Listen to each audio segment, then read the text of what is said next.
dag har jeg nogle historier og nogle film. Og nogle af dem handler om at se. Nogle af dem handler om at høre. Nogle af dem handler om at mærke. Og nogle af dem handler om at smage og lugte. Det er noget, vi gør hver eneste dag.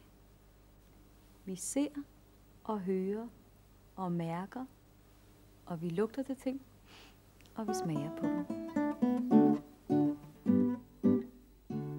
Jeg kan høre med mit øre bilerne, som kører på gaden, og musik til middagsmaden.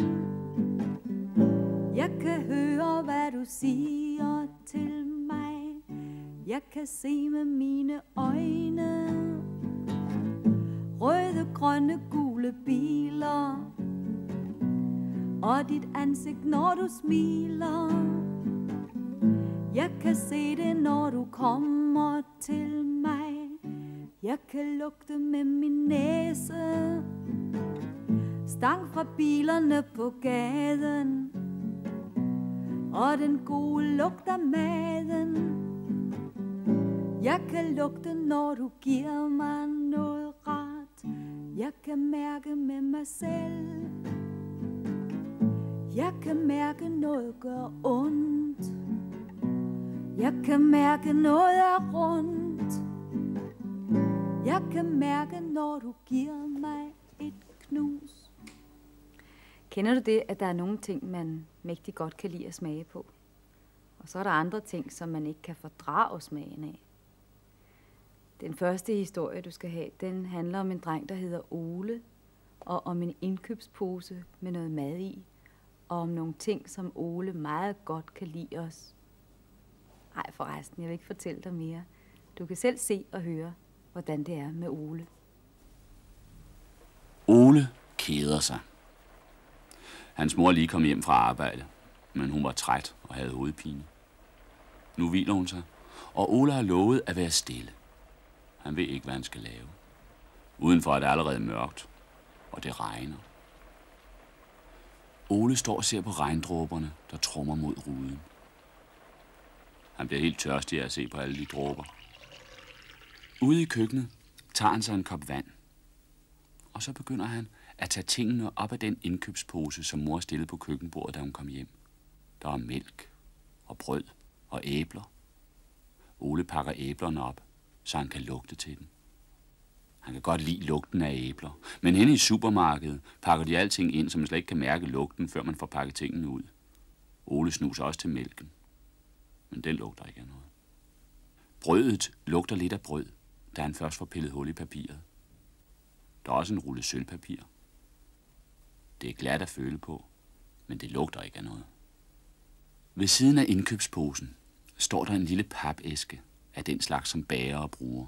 Der er 3 kager i med flødeskum og chokolade og noget, der ligner marcipan. Ole slikker sig om munden. Han kunne godt tænke sig at smage. Han laver et lille hul i den ene kage med sin finger. Så sutter han på fingeren. Det smager godt. Lidt efter er der et helt mønster af huller på den ene kage. Ole bestemmer sig til at spise den. Han trøster sig med, at den nok var til ham alligevel. Og så skubber han de sidste 2 kager længere ind på bordet. Bagefter sætter han tingene på plads. Æblerne lægger han op i en skål, mens han tæller den. Han tager 1 ad gangen. 1 æble, 2 æbler, 3 æbler, 4 æbler, 5 æbler, 6 æbler, 7 æbler er der. Mælken skal i køleskabet. Han må stå på en stol, ellers kan han ikke få den op på hylden.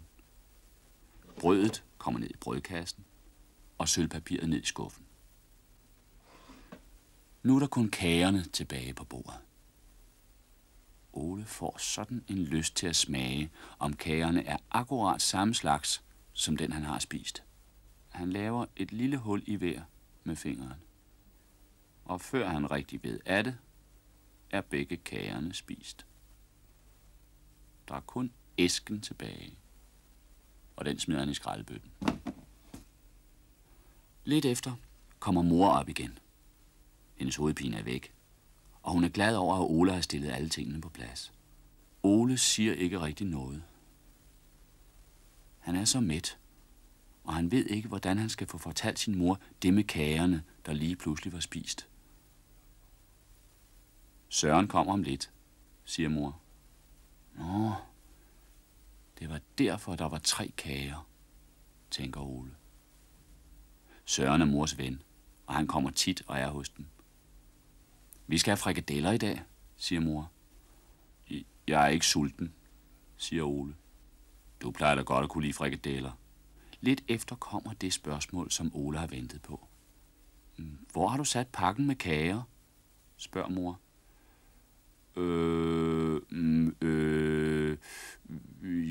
Ole hakker og stammer.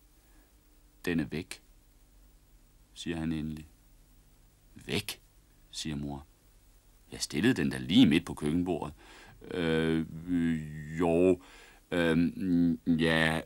Men den har også været der, forklarer Ole. Ja, men hvor er den nu, spørger mor. Jeg kom til at spise dem, siger Ole. Ej, Ole. Ej, det kan du ikke være bekendt. Det var jo også til Søren og mig. Og det er usundt at spise så meget kage. Ole hænger med hovedet. I må godt få mine frikadeller, siger han. Ja, det er godt med dig, siger mor og ser vredt på ham.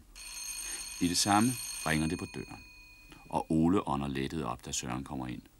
Nu får mor så travlt med at snakke med Søren, at hun nok glemmer det med kagerne. Lidt efter sidder de omkring middagsbordet og spiser frikadeller. Søren spiser 4, og han er meget forbavset over, at Ole kun kan spise en halv. Mor smiler til Ole, mens hun siger til Søren. Og det er fordi Ole synes, vi skal spise frikadeller til aftenkaffen. Det var ham Ole og kagerne, som han ikke kunne lade være med at smage på. Jeg kan godt forstå, at der ikke er ret meget plads til frikadeller i hans mave.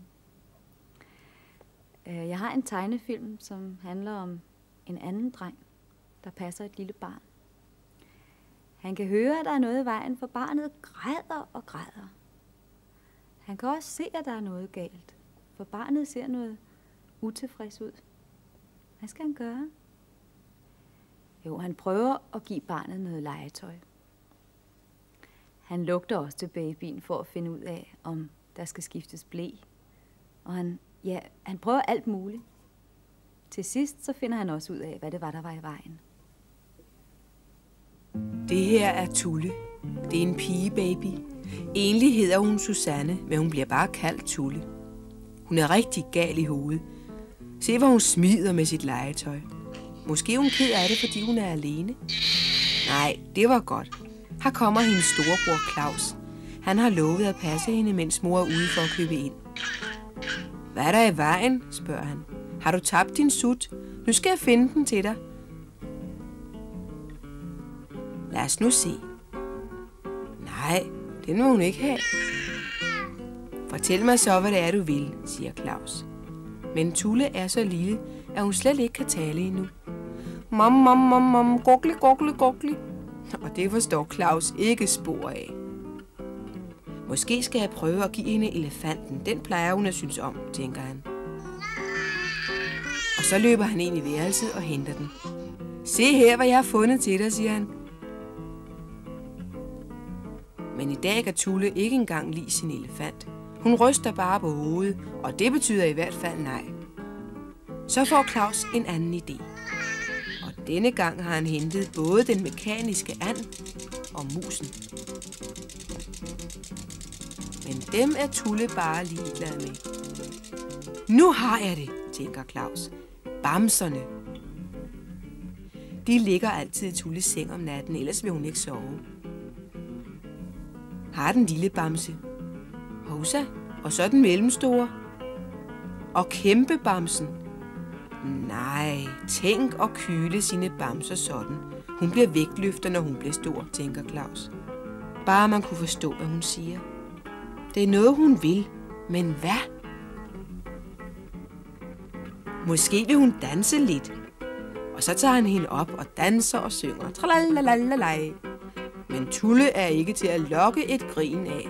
Hun er også ret tung, selvom hun er en baby, så han må sætte hende ned igen.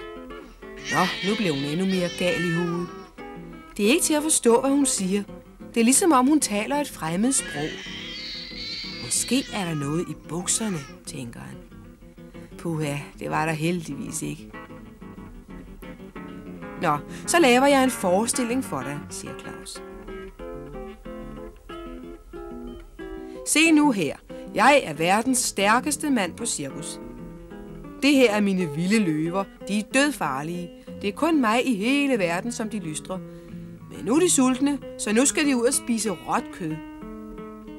Men Tulle synes ikke, det er morsomt. Nu står jeg på line i cirkus. Se her, jeg er 3.000 meter oppe i luften, og ikke spor bange. Plask, der røg jeg ned i et kæmpe bassin fyldt med vand. Tulle, prøv nu igen at fortælle mig, hvad det er, du vil. Jeg skal nok lytte godt efter. Og så pludrer Tulle. Hun prøver virkelig at tale så godt hun kan. Og endelig forstår Claus, hvad hun siger. Og tænk engang. Tulle ville bare have sin mælkeflaske. Hun var tørstig selvfølgelig. Men nu er hun glad igen. Og Claus er glad for, at han til sidst fandt ud af, hvad hun mente. Der er andre end små børn, der ikke kan fortælle, når der er noget, de ikke er så glade for. Det kan dyrene heller ikke. Men man kan alligevel godt mærke på dem, hvornår de er glade, og hvornår de er kede af det. Og selvom de ikke kan snakke, så har dyrene jo nogle stemmer, som de kan bruge. Nu skal du se nogle billeder af nogle dyr, og du skal høre nogle dyrestemmer. Men der er vist kommet lidt rod i det. Nu skal vi se, hvordan det ser ud.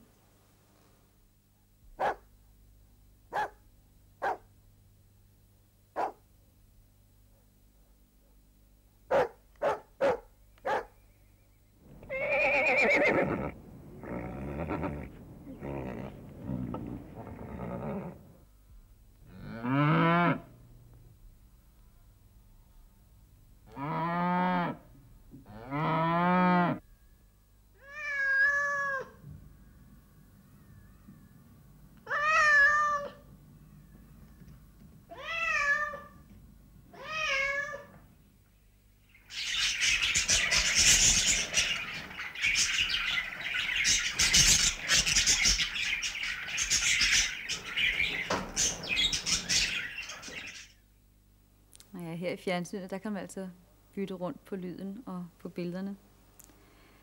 Man kan også helt tage lyden væk, sådan så man bare ser billedet. Prøv, om du kan se, hvad jeg siger nu.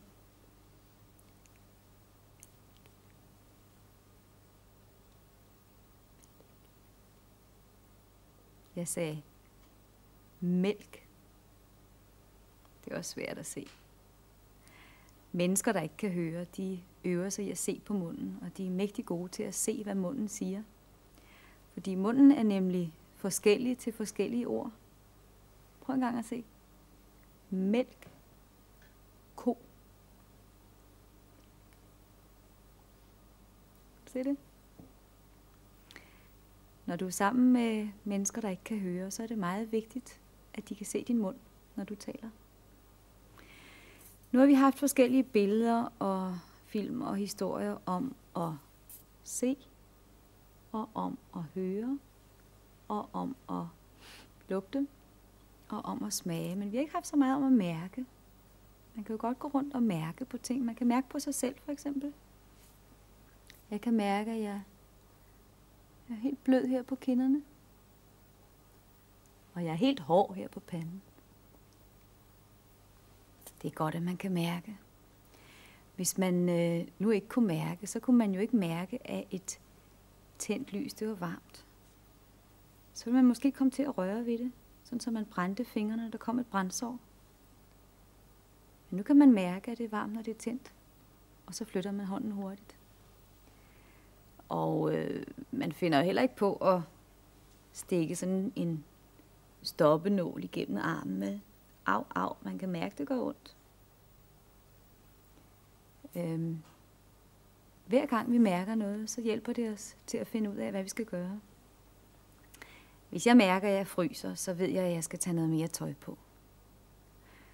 Hvis jeg mærker, at det gør ondt i min fod, når jeg går, så kan det jo være, fordi jeg har fået en sten i skoen. Vi skal høre en historie om en pige, der vågner midt om natten. Først kan hun ikke finde ud af, hvorfor hun er vågnet. Men det er, fordi hun har mærket noget. Det er midt om natten, og de fleste mennesker sover. Trine er 5 år. Hun ligger i sin seng, men hun sover ikke. Hun er lige vågnet, og selvom hun føler sig meget søvnig, kan hun ikke sove. Hun prøver at finde ud af, hvorfor hun er vågnet. Der er helt stille om